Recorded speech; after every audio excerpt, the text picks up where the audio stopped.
Обратите внимание вот на этого человека. На этом древнем видосе он рассказывает про дело всей своей жизни. Да, речь идет про скайдайв. А если быть точнее, то про самую допотопную версию скайдайва. В те времена ряды гражданских парашютистов занимали бывшие военные, которые после дембеля остались неравнодушными к небу и все еще сохраняли этот неугомонный пыл и нрав. Дело было в 60-х годах, и тогда я навряд ли бы сиганул с самолета на таком парашюте. Только посмотрите, ребята были отморозками, но именно они начали двигать скайдайв к его текущей версии. Шли годы, и технология парашютостроения развивалась, и скайдайв уже начал трансформироваться с отбитой версии в спортивную. Тогда спортсмены уже начали осваивать купольные дисциплины и собираться в здоровенные купольные формации.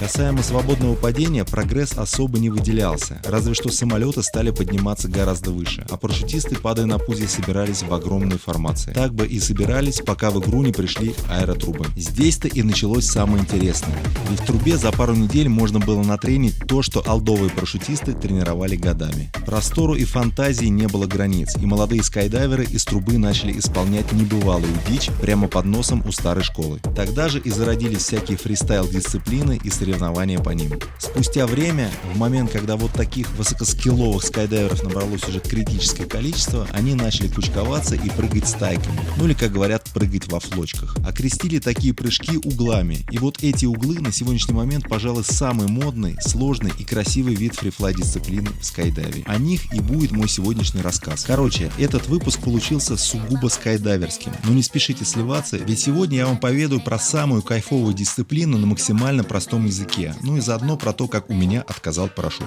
Поэтому, друзья, выпуск будет прикольным, так что усаживайтесь поудобнее. Россия, Коломна, и мы начинаем.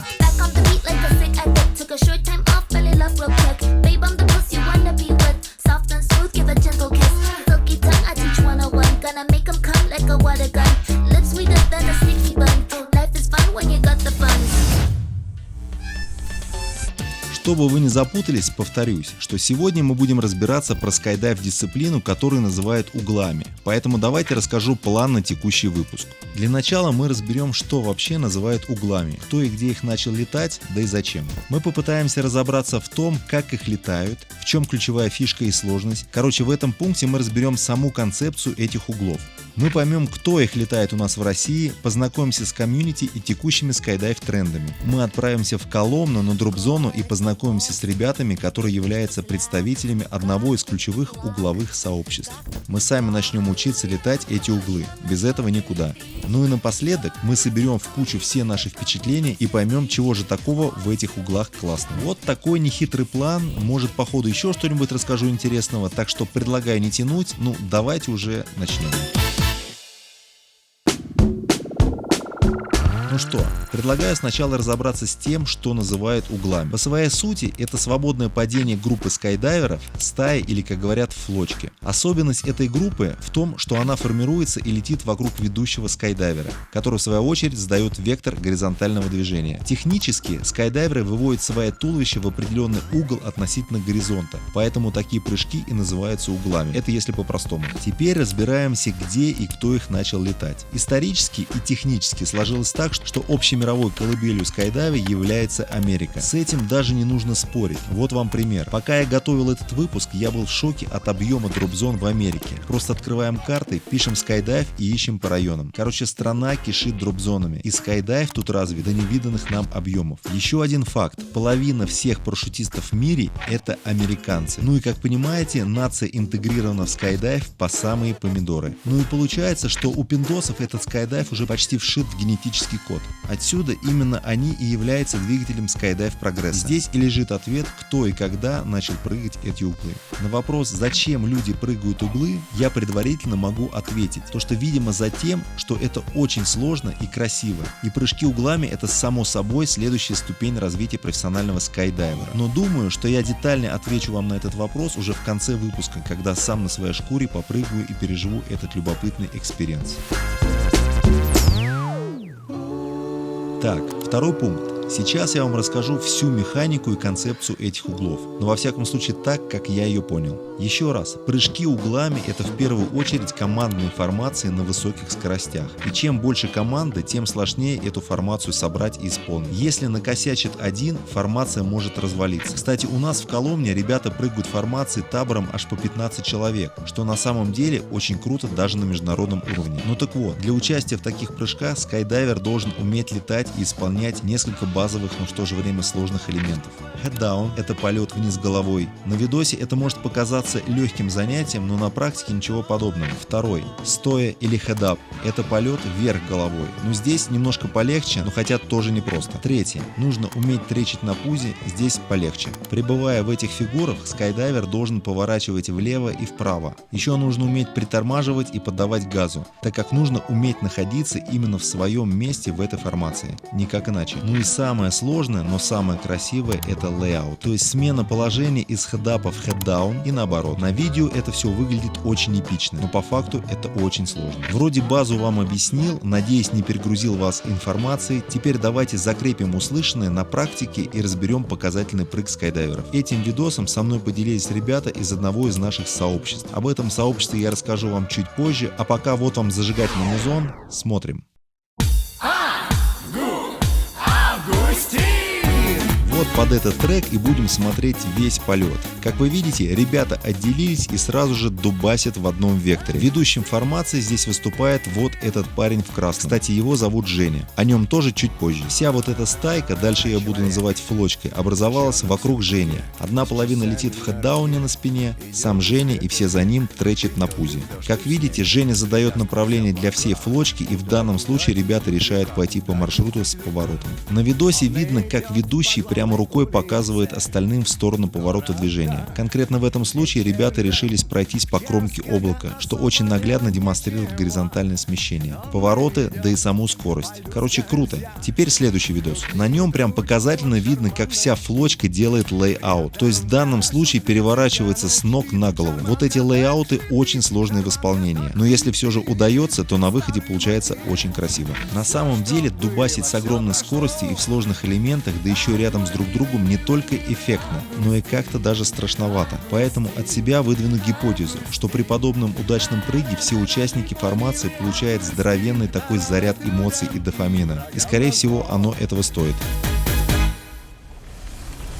Ну и вот спустя треть видоса разобрались, про что он вообще. Теперь давайте я вам расскажу, что я знаю про тех, кто у нас в России летает такие штуки. Далеко не факт, что я всех их знаю, но точно знаю про две угловых банды. Одна из них называется «Углолет», если я не ошибаюсь, организовал ее Валерий Конов, который, кстати, является чемпионом мира по фрифлай дисциплине. А вторая банда называется «Гус-трип», или, проще говоря, «Гуси». Этих гусей собрал Женя Боровик, и вот это гусиное сообщество интегрировано в инструкторский состав из аэротрубы «Вакуум», адептом которой является наш Дмитрий Юрьевич. Надеюсь, я вас не сильно запутал. И вот, пользуясь Диминым авторитетом, под свое гусиное крыло нас взяли на свое обучение ключевые инструктора Женя Боровик и Егор Куксин.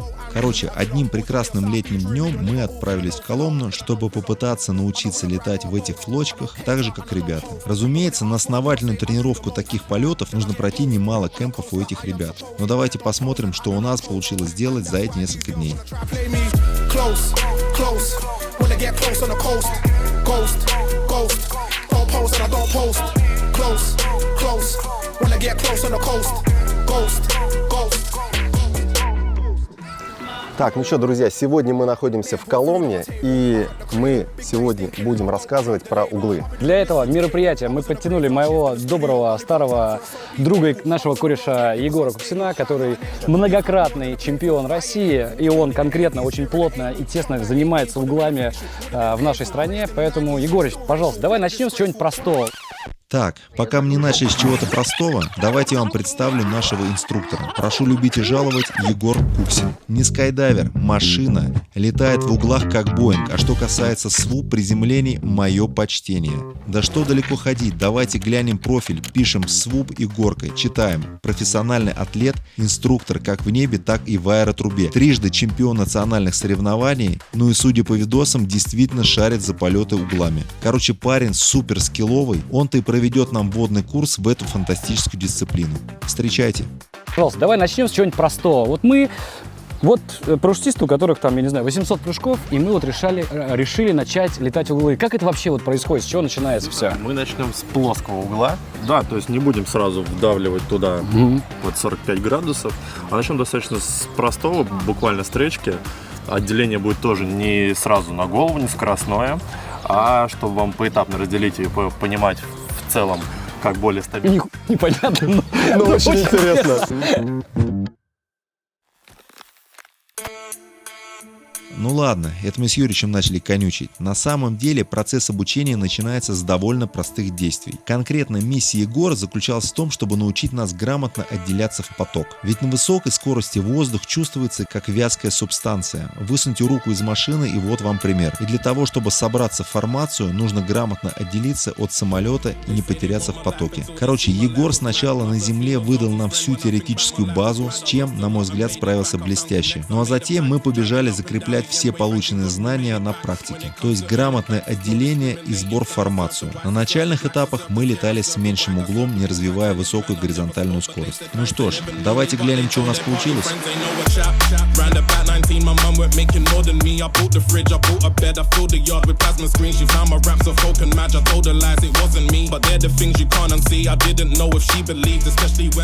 С каждой съемкой убеждаюсь все больше и больше, что выражение «первый блин комом» было придумано специально для нас. Как видите, первые прыги получились немного сумбурными, поэтому перемотаю сразу до 5-го.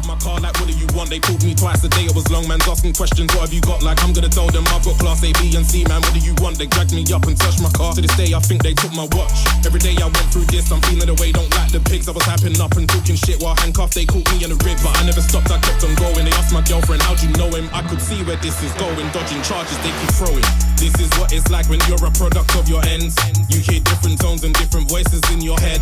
Paranoia kicks in, got me thinking he's a fed. Got me asking why you keep repeating what I said. When I was 17, I used to run and hop the fence. Now I'm driving cars, I bust a right and bust a left. Bust another one, watching the mirrors, gotta check. Even though I'm far ahead, I hear fuck it, bust a red.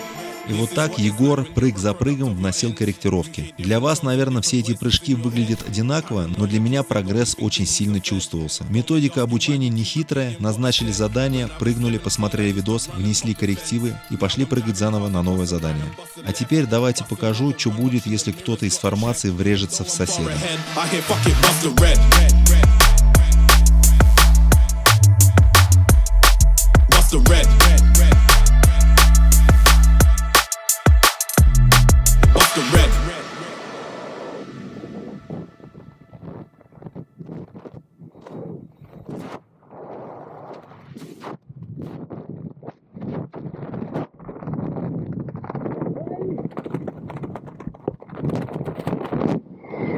Идите вы нахуй, ребята, блядь! Вы ебанулись! Вы не в том возрасте! Ладно. Главное, что... Надеюсь.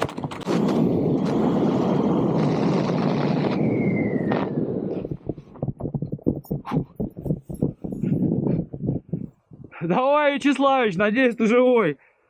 Бля, пиздец. Макса взяли, Киселева. Не, охуенно все. Перестарался, пацан. Просто хотел сделать красивее. Ну чё, братан, живой? Слушай, Макс наш, красавчик, просто перестарался. Я видел. Вот, но... Фу, блядь. Нажрался этой травы.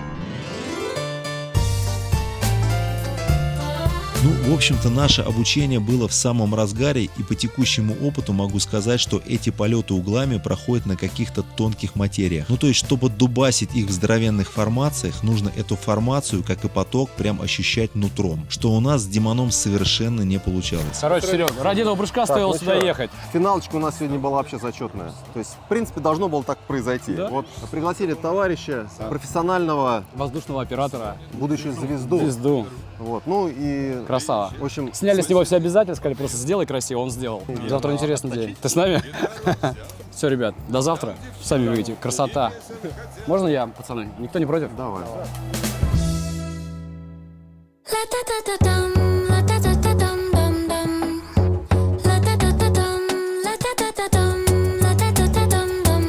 Наконец мы дождались новый день, а ждали мы его не просто так, ведь нам обещали отделение не с самолета, а вот с такой вертушки. Причем все эти маленькие вертушки это как-то несерьезно, а у нас прикольная, вот такая. Ну что, друзья, у нас второй день нашего обучения, и сегодня мы попробуем закончить наш курс.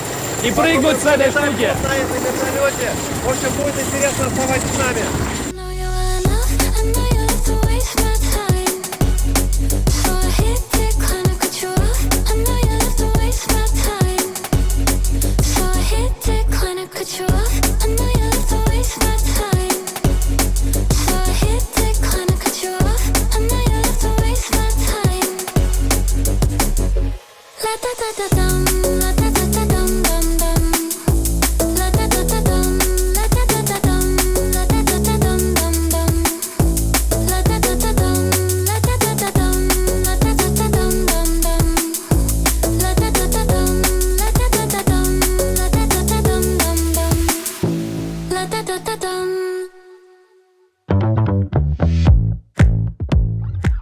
Следующий день нашей тренировки мы провели с Женей Боровиком, и по этому поводу я включаю вам вот этот трек. Прошу любить и жаловать, Женя Боровик. Пожалуй, один из самых скилловых скайдайверов, которого я знаю. Да и просто один из титанов парашютного мира. Давайте посмотрим. Пишем Евгений Боровик. Открываем профиль, смотрим. Как я уже говорил, Женя является основным локомотивом сообщества гусей. И если ребята в этом сообществе очень круто летают, то он именно тот человек, который этих гусят учит так круто летать. Короче, супер профессионал, наш сенсей, да и просто хороший человек. Мы выдернули его из графика буквально на один денек и с ним дотачивали то, что учились летать с Егором. Ну короче, летали мы с ним целый день, и вот что у нас по итогу получилось.